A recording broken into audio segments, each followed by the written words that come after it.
estar contigo.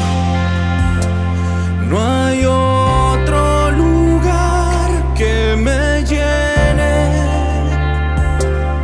En la tempestad me das calma, nada detendrá tu fidelidad.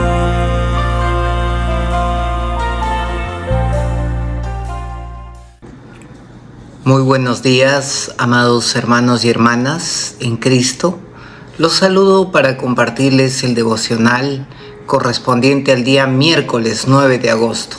Y para comenzar vamos a pedirle la guía al Espíritu Santo. Vamos a orar. Padre bendito, gracias por el privilegio, por la responsabilidad de compartir tu palabra, Señor. Yo te pido en este tiempo la revelación de tu Espíritu Santo, Señor, para que entendamos este pasaje que se encuentra en el libro de Hechos, capítulo 20, Señor. Te entrego mi vida para que sea glorificado tu nombre, Señor. En el nombre de Jesús. Amén. Amén, hermanos. Vamos a continuar con el libro de Hechos, capítulo 20, desde el verso 1 hasta el verso 12. Amén.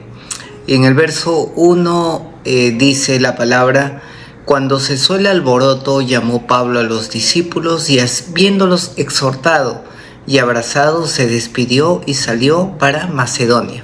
Amén. O sea, ¿qué pasa? Pablo está en Efeso. ¿Y a dónde viaja? A Macedonia. ¿Y por qué viaja a Macedonia? Porque se había presentado un alboroto, ¿no?, que nos relata el libro de Hechos 19, que hemos escuchado en estos días. Entonces, ¿qué más dice la palabra? Desde el verso 2 al 5. Después de recorrer aquellas regiones y de exhortarlos con abundancia de palabras, llegó a Grecia. Al cabo de 3 meses de estar allí, debido a los planes que los judíos tenían contra él, cuando se embarcara para Siria, tomó la decisión de volver a Macedonia. Lo acompañaron hasta Asia Sópater, hijo de Pirro de Berea, Aristarco y Segundo de Tesalónica, Gayo de Derbe y Timoteo, y de Asia Tíquico y Trófimo. Estos, habiéndose adelantado, nos esperaron en Troas. Amén. ¿Qué dice la palabra? Que había recorrido Pablo algunas regiones, ¿no? Y que había hecho, los había exhortado. ¿Cómo los había exhortado? Con abundancia de palabras. Amén. Entonces, debido luego a que los judíos tenían planes contra Pablo, cuando se embarcara para Siria, ¿qué hizo Pablo? Tomó la decisión de volver a Macedonia, ¿no?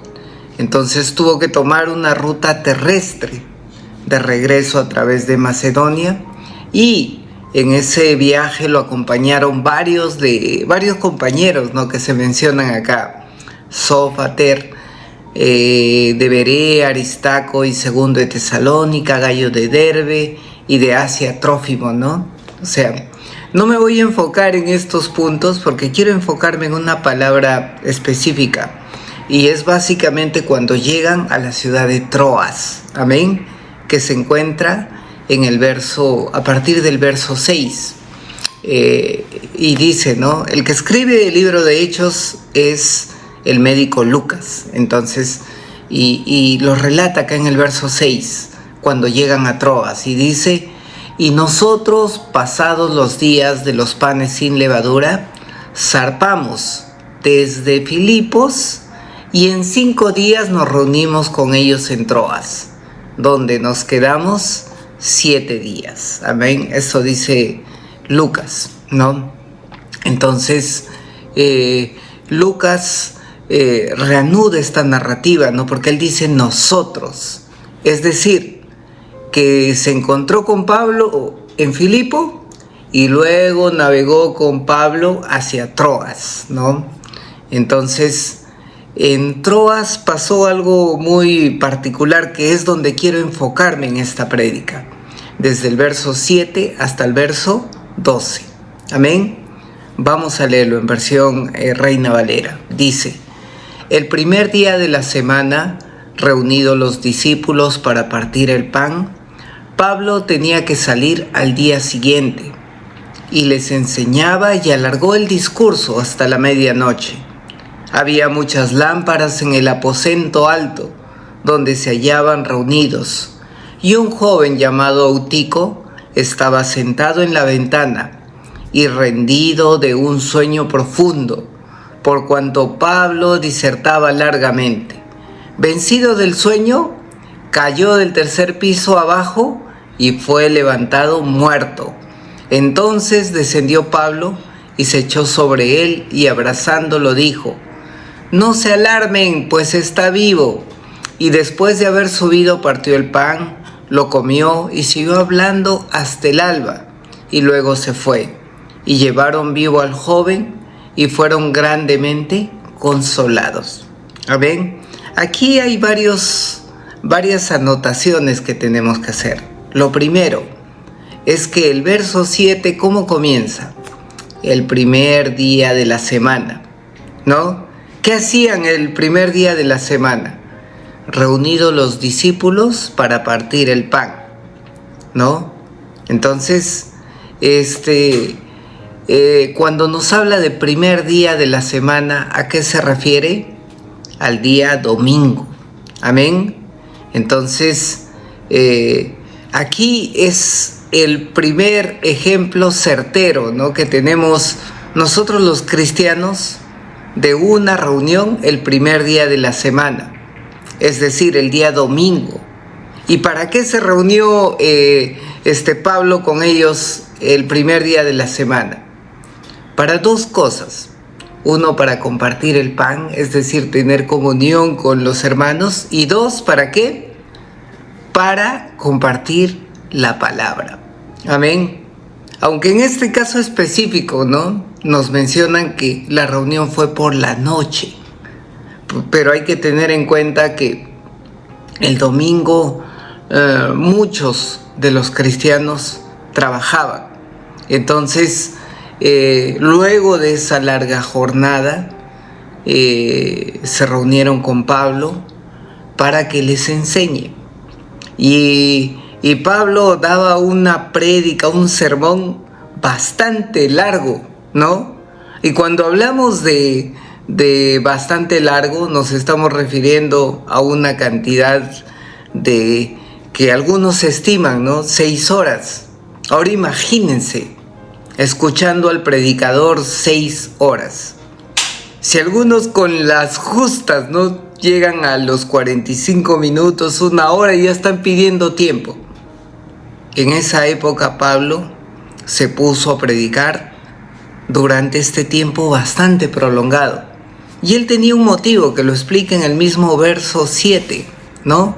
Porque Pablo dice que tenía que salir al día siguiente. Entonces trató de hablarles la palabra lo más que pudo, ¿no? Entonces, ahora imagínense, la situación era de noche, y cuando es de noche en ese contexto, dice que la gente encendía sus lámparas. Ahora, ¿qué pasa cuando encienden las lámparas? Las lámparas se encienden con fuego y aceite, y a su vez, cada vez que va consumiéndose, ¿no?, el aceite, también se consume el oxígeno de alrededor. Entonces, y al haber muchas lámparas consumiendo el oxígeno, ¿qué está haciendo?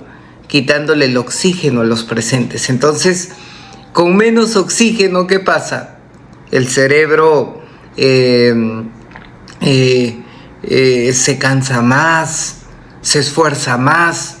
Entonces, una reacción natural del cuerpo, que es sentirse agotado, ¿no? Ahora, súmenle a eso la prédica prolongada de Pablo. Súmenle a eso, ¿no?, la hora alta de la noche. Entonces, en medio de este grupo de personas que escuchaba la palabra de Dios por medio de Pablo, se mencionan a un hombre que era Eutico, ¿no? ¿Y qué pasó con Eutico? Dice que rendido de sueño profundo. ¿Por qué? Porque Pablo predicaba prolongadamente. Entonces yo me imagino a un Tíquico, ¿no?, ahí sentado junto a la ventana, que se le caía la cabeza,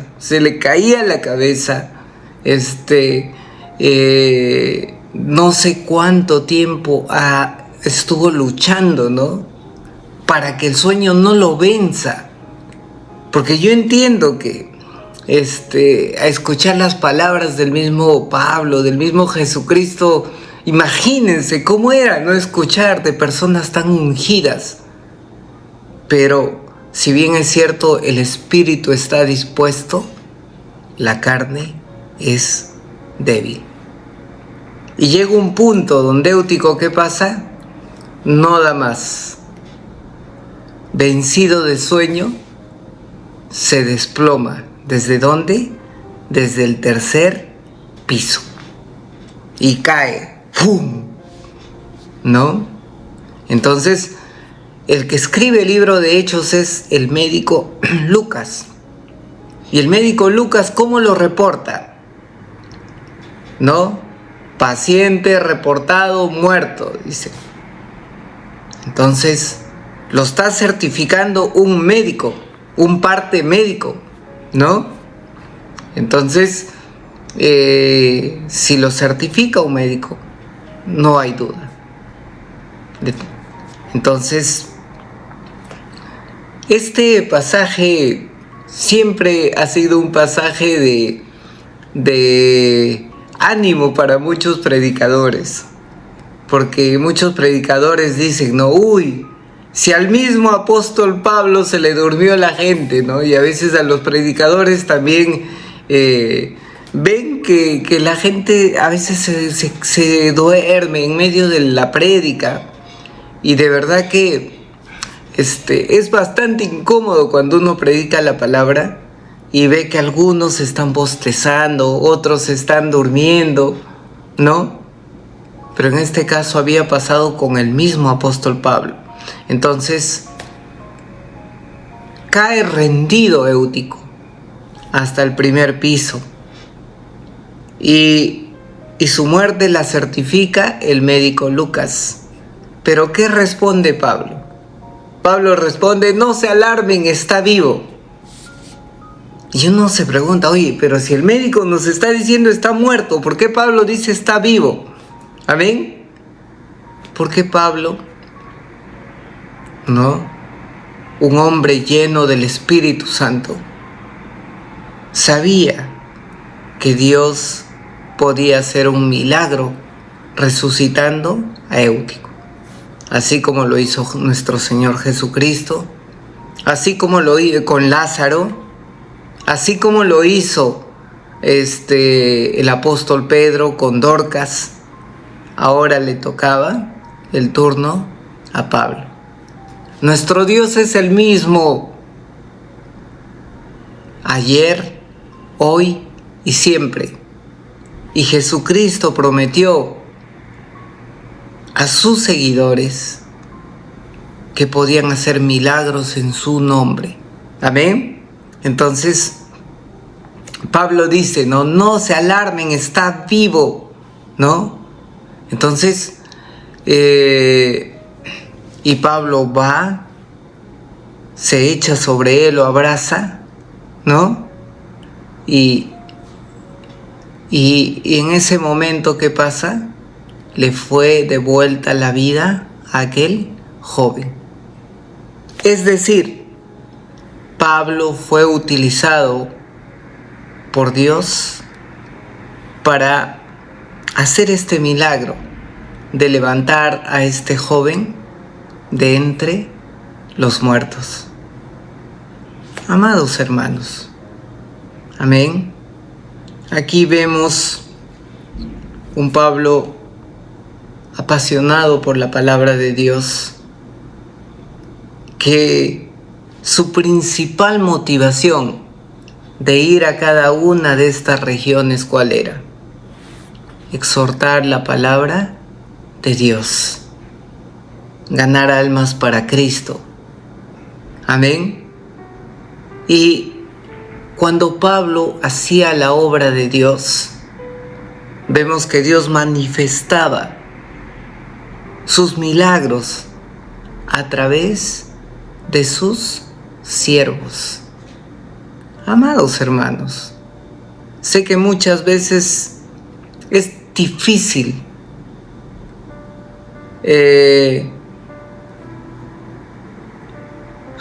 trabajar para el Señor. Sé que muchas veces es difícil, ¿no?, acercarnos a Dios, porque las condiciones en que nos encontramos algunas personas hace difícil que podamos acercarnos. Algunas personas tienen afecciones de salud, pero a pesar de eso no perseveran en la palabra.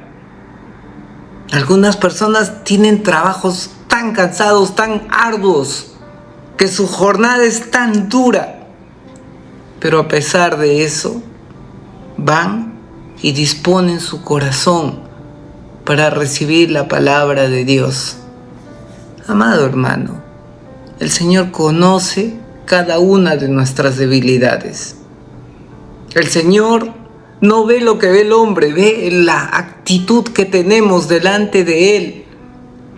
A pesar de cualquier limitación, si nos esforzamos en escuchar la palabra de Dios, Dios va a hacer milagros a través de nuestras vidas. Tenemos el mismo Dios de Pablo, tenemos el mismo Dios de Pedro, porque Dios nunca cambia y Dios nos prometió que las señales seguirían a sus discípulos. Vamos a orar y vamos a pedirle al Señor que siga haciendo la obra por medio de nosotros. Amén. Y que tengamos hambre de escuchar la palabra y podamos vencer cualquier dificultad, cualquier debilidad que se levante, porque cuando nosotros nos esforzamos, cuando nosotros perseveramos, es cuando los milagros ocurren. Vamos a orar. Padre bendito, gracias por tu palabra. Gracias por tus siervos, Señor, que envías para que nos enseñen. Gracias, Padre bueno, porque tú eres el mismo ayer y hoy y siempre, Señor.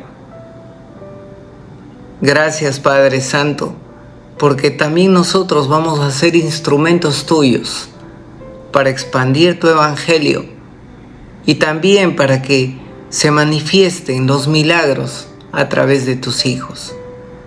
Gracias, Padre, porque a pesar de las dificultades, la enfermedad, el cansancio, vamos a seguir sirviéndote, honrándote, escuchando tu palabra, Señor. Ayúdanos, Señor, a cumplir la gran comisión. En el nombre de Jesús. Amén. Estar contigo